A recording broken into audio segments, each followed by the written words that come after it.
Majority Leader.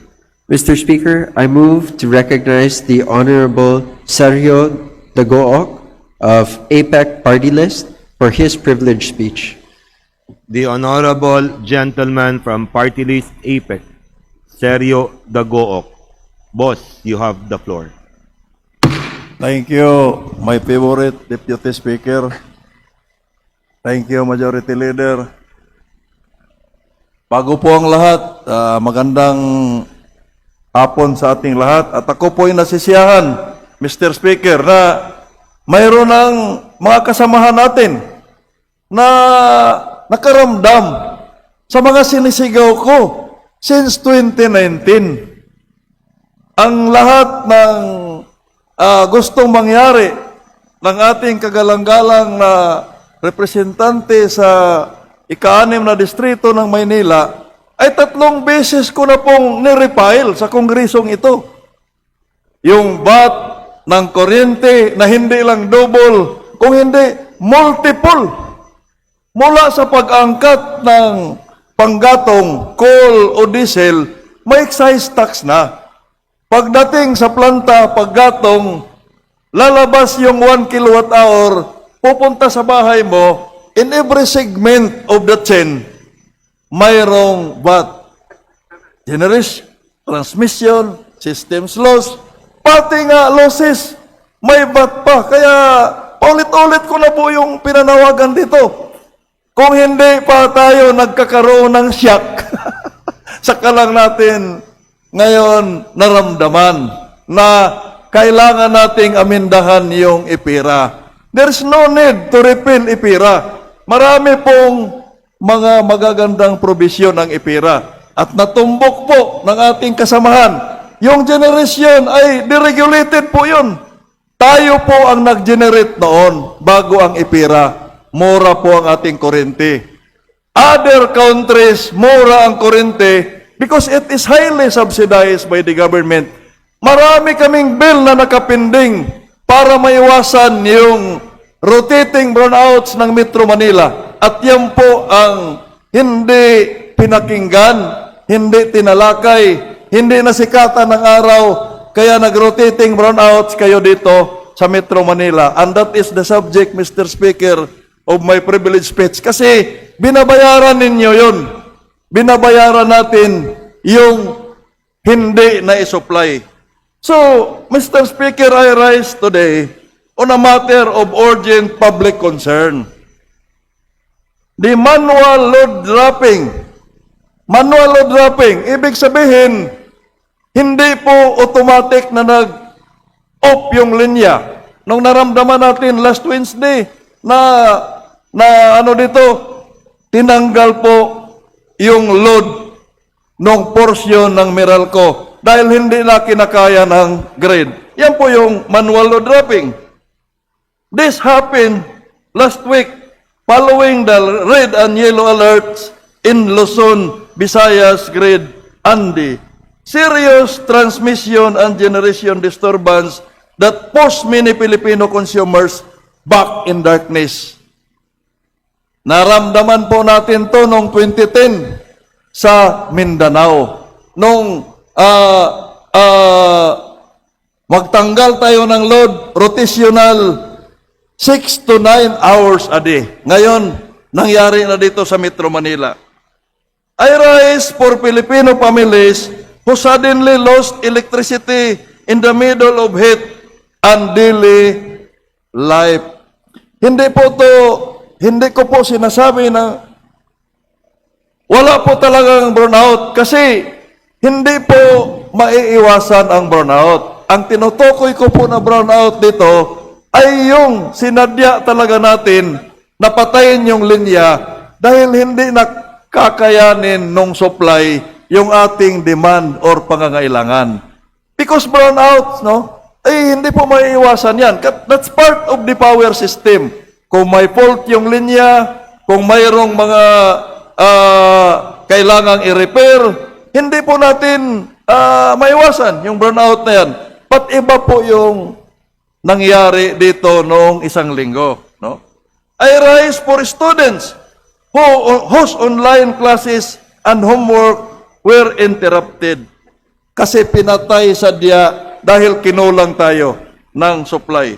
I rise for patients who rely on electric fans, medical devices, refrigeration equipments, and communication. I rise for small businesses whose freezers, lights, routers, and point-of-sale systems stop. And for electric cooperatives and distribution utilities who were again left in front of angry consumers, explaining why the lights went out when those consumers pay their bills regularly. Kasi sa bawat brownouts, mga distribution, electric cooperatives, ang sinisigawan, kasi kami yung naniningil. Pero hindi naman namin kagagawan yun. Kakulangan po ng supply.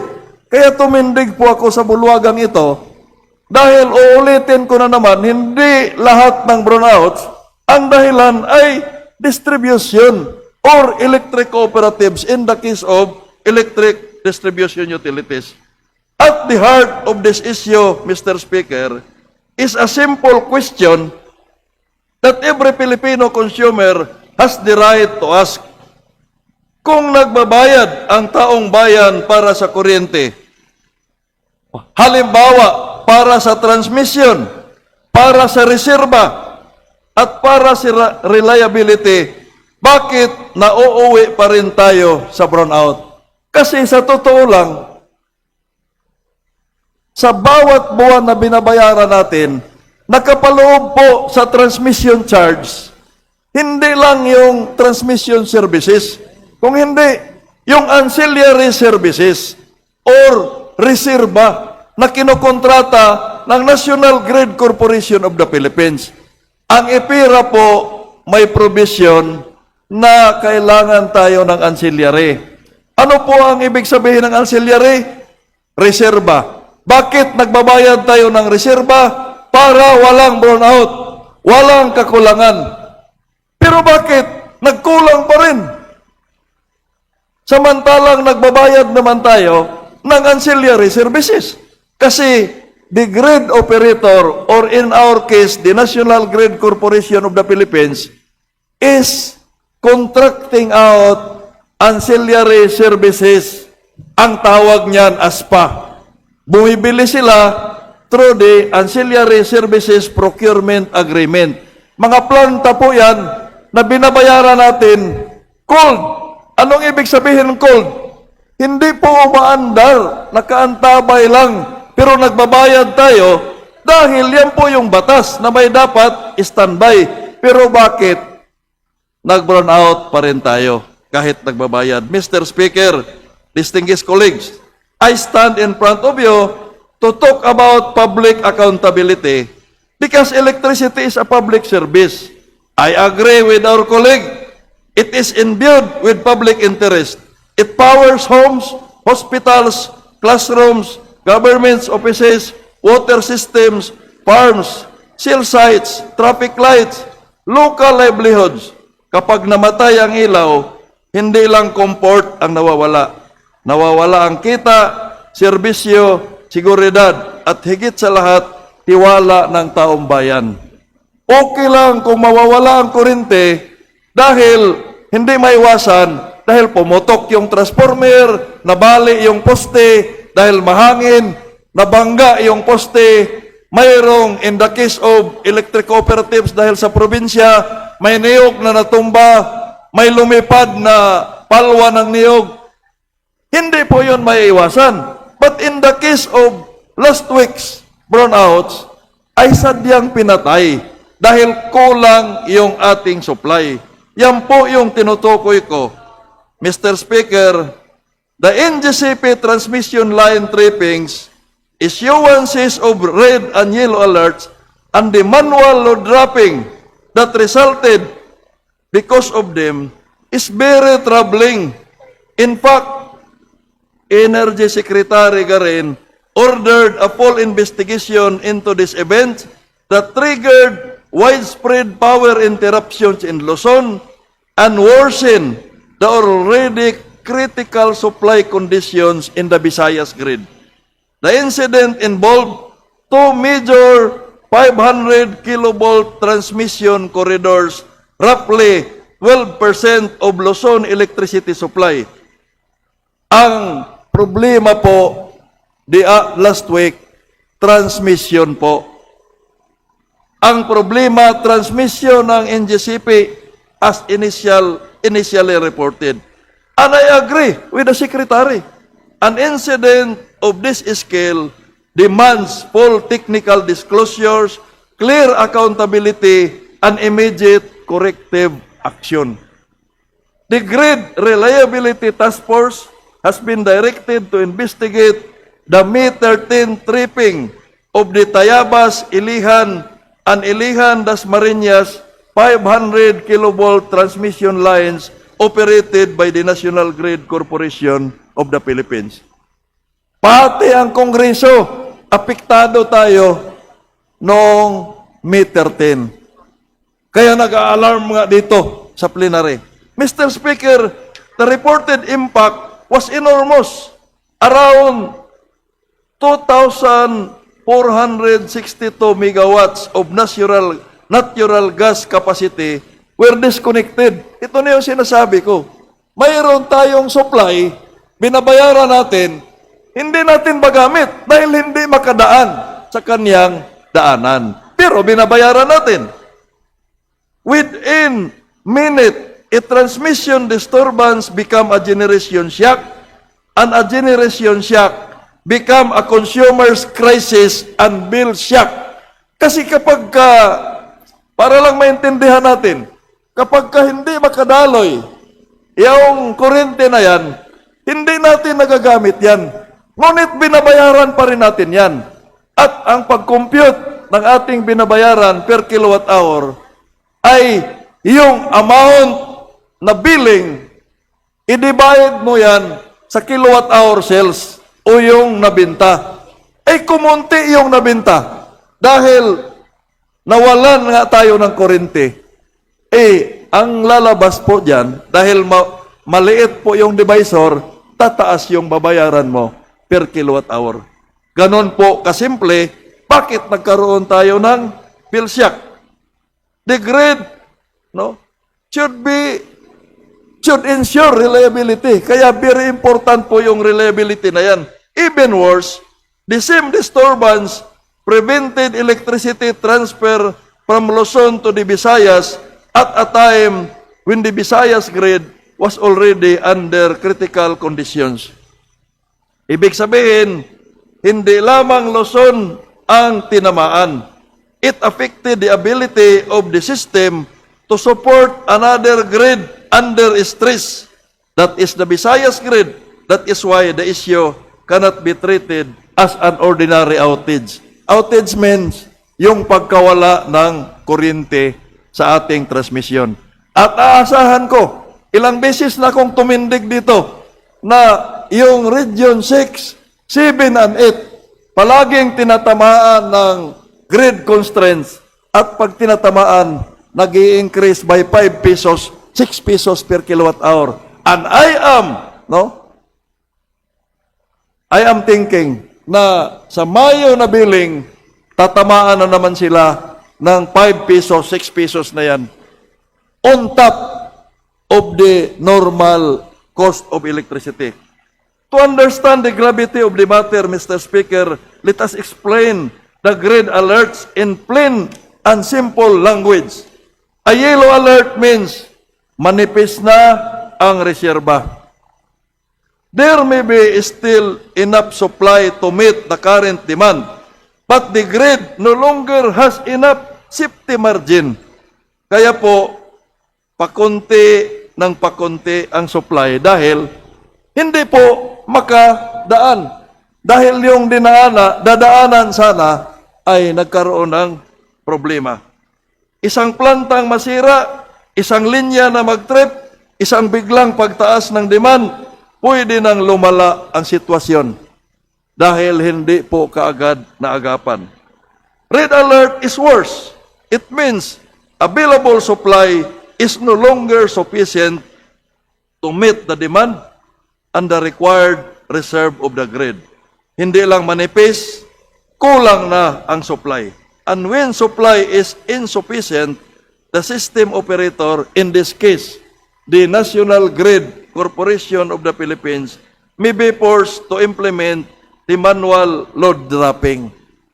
Yan po yung tinutukoy ko kanina. Pag manual, mano-mano po, sasabihin, ang District 6 ng Metro Manila ay tanggalin muna from 3 p.m. to 6 p.m. Pagkatapos, ibalik sila pagka 6 p.m., Makati na naman ang tanggalin manually, i-drop, meaning i-open or i-turn off yung circuit breaker, sila naman ang mawalan. Then, by 9 p.m., iyon na namang Pasig. Kaya, yan po yung tinatawag na manual load dropping. I-rotate po, sasadyain talaga. Hindi po yung normal na outage. Hindi ito yung typical na brownout. Deliberate curtailment. Kasi kailangan nating tanggalan ng load para hindi mag-overload yung grid. At kung ma-overload yung grid, buong Pilipinas, dahil interconnected na to, didilim tayo. Yan po yung iniiwasan, kaya magtanggal tayo ng load. Kumbaga sa barko to, kailangan magbaba ng pasahero, otherwise, lulubog po yung barko.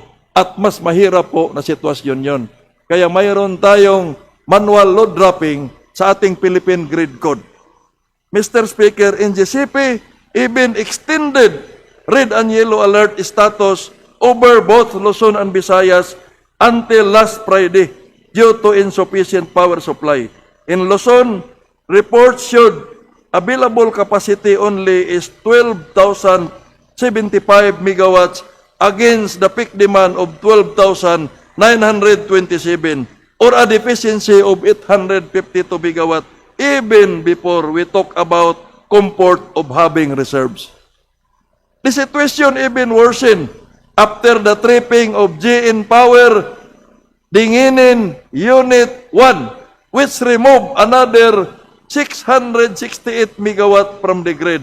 At the same time, around 4,828 remain unavailable in the Luzon grid due to force outage and the rated force outage since the start of demand. Ano po yung ibig sabihin ng derated? Kung ang planta na to ay 100 megawatt, hindi na niya kayang mag-supply ng 100. 50 na lang. Kaya i-derate. Meaning, ibinaba mo yung kanyang kakayahan na mag-supply base sa kanyang kapasidad.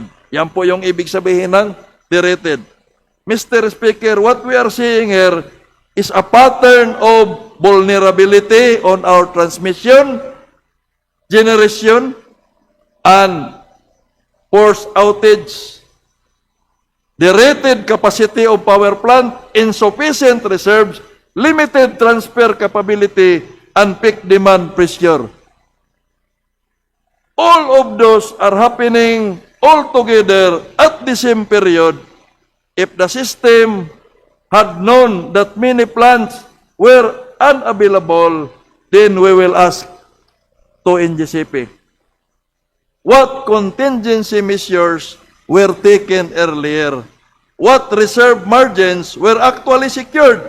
And what corrective measures were already being implemented before the yellow and red alert? Mr. Speaker, naitanong ko lang ang mga ito dahil bakit parang ang unang malinaw na epekto kapag may red alert o manual load dropping ay consumers kaagad, brown out agad, tiis tayo agad, pero tuloy pa din ang pagbabayad ng reserve, ng ancillary services. Tuloy pa rin ang pagbabayad sa NGCP. Electric cooperatives are face of electricity service in the countryside. Kapag ka nagkaroon ng brownout, hindi ang generator ang tinatawag ng tao. Hindi ang transmission operator o NGCP ang unang pinupuntahan. Ang tinatawagan nila ay ang kanilang electric cooperative. Ang sinisisi nila ay ang kanilang electric cooperative. Ang pinupuntahan nila ay ang district office ng kanilang electric cooperative. Ang pinupost nila sa social media ay pangalan ng kanilang electric cooperative. Ay, that is beyond our control. That is beyond the control of the electric cooperatives. Kasi supply na po, transmission na po. Ano ang isusupply mo kung walang darating sa'yo? Ano ang i-distribute mo as a distribution utility kung ikaw mismo walang kuryente na nakarating sa'yo? Many times, Mr. Speaker, the cooperative did not cause the outage. The cooperative merely received the instruction to manually drop the load because the grid was short of supply or reserve. The cooperative becomes the messenger of bad news, the shock absorber of public anger, and the local face of a failure that may have been occurred upstream. Mga batas po natin ang nagiging dahilan, like yung IPIRA na yan. Pero kami po na nangungulikta, kami po nandoon, kami po pinagpagalitan ng tao. Kami yung pinupost. Eh hindi namin kasalanan, hindi naman electric cooperatives ang nagpasa ng IPIRA na i-privatize natin yung transmission. Hindi naman electric cooperative ang nagpasa ng IPIRA na i-deregulate natin ang generation. Ang iniwan lang na regulated as public utility, distribution lang, electric cooperatives distribution, retail electricity supply. Kaya ang gobyerno, kagaya ng oil deregulation law, wala na pong magagawa sa generation. Patong na patong, pastro na pastro. Kami taga-kolekta, pero hindi po sa amin yan. B, ang BAT, pag tumataas yung generation, tumataas yung BAT. Ngayon, tumataas yung bill. Kaya nagkaroon ng bill shock. Nire-remit lang naman po namin yung BAT sa BIR. Yung sa generation, nire-remit sa planta. Yung systems loss, nire-remit sa planta. BAT on systems loss, nire-remit sa planta. Pero may narinig ba, may nakinig ba sa akin since 2019 doon sa mga bills ko? Nandyan pa rin hanggang ngayon. 3 refiling, nakabinbin pa rin sa mga committees kung saan siya na-repair. Sana may iba ng sumisigaw dito ng mga kasamahan natin, sana ay pakinggan na nila yung mga bills na yan. Many times, no? This is an old injustice in the power sector. The distribution, like electric cooperatives, always absorb the anger. And this injustice become worse when we look at the franchise side. Electric cooperatives and distribution utilities have obligations tied to peak demand, contracted capacity, transmission charges, ancillary services, and other pass-through costs na inaano ng ating kasamahan kanina, yung pastro-pastro. At kapag ang grid o system operator ang may pagkukulang dahil hindi na i-deliver ang sapat na kuryente, kapag pinapaload drop ang electric cooperatives, apektado ang franchise nila. Bakit po? Mawawala ng revenue yung electric cooperative, yung distribution utility. Pero pareho pa rin ang binabayaran sa NGCP dahil yung billing base sa peak demand. Tumataas yung transmission charge dahil kakaunti yung sales as the divisor of the amount. Halimbawa, 1 million yung peak demand mo, yan yung babayaran mo sa NPC, sa NGCP. Pagkatapos, kung wala silang interruption, ay magkaroon ka ng 1 million kilowatt-hour sales, that's 1 million divided by 1 million kilowatt-hour, 1 peso lang po yan per kilowatt-hour. Ngayon, nami-maintain pa rin sinisingil nila yung 1 million peso, pero nagkaroon sila ng 3, 4, 5 hours na interruption. Ang naibenta mo na lang ay 500,000 kilowatt-hour. That's 1 million divided by 500,000 kilowatt-hour. Nagiging 2 pesos na ngayon per kilowatt-hour ang binabayaran ng consumer. Kaya nagkaroon ng bill shock tuwing may interruption. That explains why. Nag-burn out na nga, tumaas pa. Kasi yung NGCP, nakabase sa peak demand ang kanilang kinukulikta. Hindi doon sa actual na consumption. For the information of everyone, Mr. Speaker, ancillary services are the support services needed to maintain the reliability, stability, quality, and security of the grid. This includes regulating reserves, contingency reserves, dispatchable reserves, reactive power support, black start capability. In simple terms, regulating ang appliances natin, 60 Hz nakalagay. Kahit tingnan ninyo yung mga appliances ninyo, 60 Hz. Pag bumaba po yung voltahe, bababa po yung frequency, dapat may plantang aandar para i-regulate, ibalik sa 60 Hz. Kasi masisira yung ating appliances. Kaya sinisisi ang mga elektriko nagpa-fluctuate dahil bumababa yung 69 kb sa NGCP, 63 na lang kb. Kaya bumababa yung frequency. Nagbabayad tayo ng ancillary, dapat sa regulating reserve. Saan yun? Bakit walang umaandar? Yung backup reserve. Saan yung backup? Nagbabayad tayo. Bakit walang naka-backup? Nag-interruption, nag-manual load dropping. Kailangan natin, hindi pwedeng wala. Hindi pwedeng puro generation lang. Hindi pwedeng puro transmission lines lang.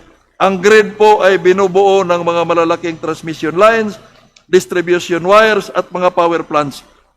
Magkasama po yung dalawa. Wala pong mangyari sa transmission kung walang planta. Wala pong mangyari sa planta kung sira po yung transmission. Kaya po kanina, yung ilihan, hindi makadeliver. Kaya tama lang na may ancillary services. Pero kung nagbabayad tayo, pero wala namang ancillary, dahil walang na-deliver, yan po yung malaking tanong na kailangang pag-usapan sa bulwagang ito. And since we all pay for reliability, then we are all entitled to demand reliability. Mr. Speaker, last week's series of incidents forced us to ask difficult questions. Did the reserve market and ASPA framework actually provide enough real-time protection to consumers? Or did it only provide another line item in our bill?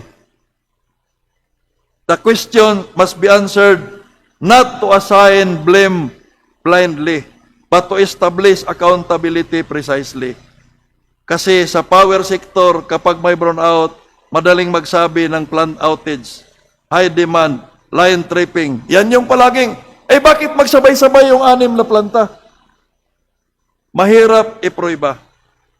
Those questions, Mr. Speaker, but must be answered. The Electric Power Industry Reform Act recognizes the need for reliable power supply and the services necessary to support the grid. NGCP, under its congressional franchise, operates the high voltage transmission system.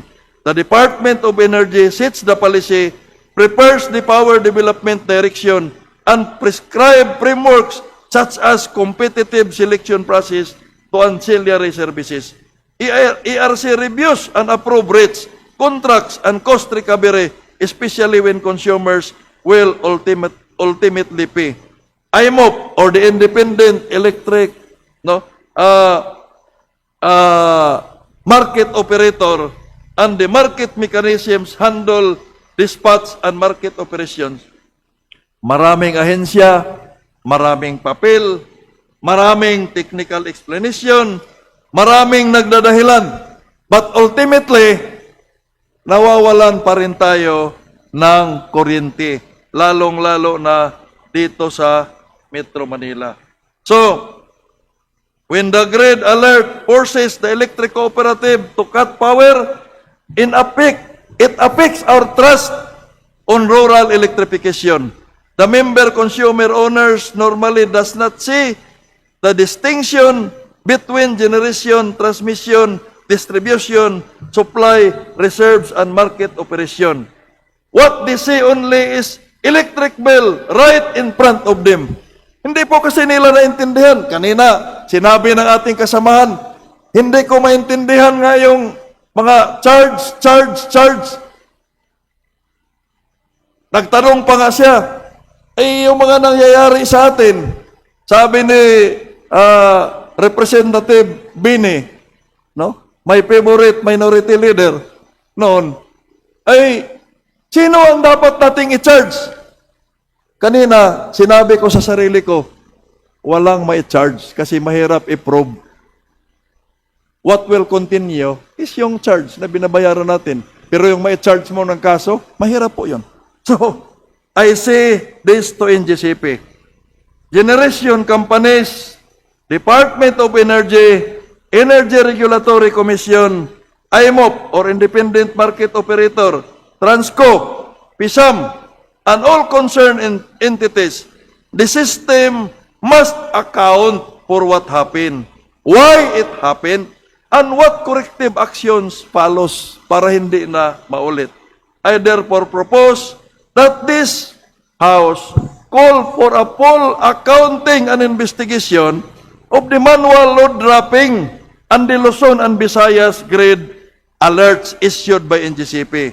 First, NGCP must submit a detailed incident report of the 500 kV line tripping, including the root cause, protection system behavior, sequence of event, restoration timeline, affected generating units, transfer limitations, and preventive measures. Second, the Department of Energy and the Grid Reliability Task Force must submit an independent technical assessment identifying the cause of the incident, like equipment failure, protection failure, maintenance deficiency, planning deficiency, transmission congestion, generation unavailability, reserve insufficiency, or a combination of all of those I have mentioned. Third, the ERC must submit a report on all approved and implemented ancillary services procurement agreement or ASPA, yung mga reserve market arrangement relevant to the affected period, including rates, contracted capacity, actual availability, actual dispatch, performance during alert conditions, penalties imposed, if any, and consumer cost impact.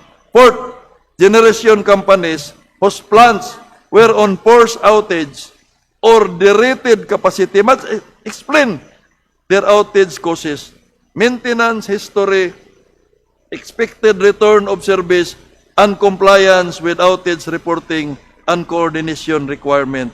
Fifth, the DOE, ERC, and NGCP must explain whether the system had adequate reserves, not only on paper, no? Kasi baka papel lang yung may reserve tayo. Palaging sinasabi na may reserve tayo, but in real, deliverable, dispatchable terms. And finally, we must examine whether our current mix of ancillary services procurement agreement, reserve market, ILP activation, demand response, distributed energy resources, and grid planning is enough to prevent repeated red alerts, especially during peak. If consumers are asked to pay for reliability, they deserve reliability. Mr. Speaker, finally, let this incident be a warning bell because it tells us that the grid is still very vulnerable. It tells us that reserves may not be enough. It tells us that the transmission reliability matters as much as generation adequacy. It tells us that outages in one part of the system can cascade into hardships for millions. It tells us that consumers are tired of technical excuses when the monthly bill remains very real. So today, let us call our distinguished colleagues. Ating harapin yung EPIRA amendment kasi marami tayong magawa kung pagtulong-tulungan natin kaagad para yung mga abusadong oligarchs na mayroon ng distribution, mayroon pang generation na hindi naman masasabi ng Philippine Competition Commission na lumalabag sila ay ating mapinalize kasi they are just circumventing the law para hindi sila lalabag sa cross-ownership provision, Section 45 ng EPIRA. Amindahan natin ang Section 47. Ibalik natin ang NPC sa generation para kontroladin natin ang planta na ancillary. Maraming salamat, Mr. Speaker. Mr. Speaker? Majority Leader. Mr. Speaker, I move to refer the speech of the Honorable Dagoa to the Committee on Rules for its appropriate action. The speech of Honorable Sergio Dagoc is referred to the Committee on Rules.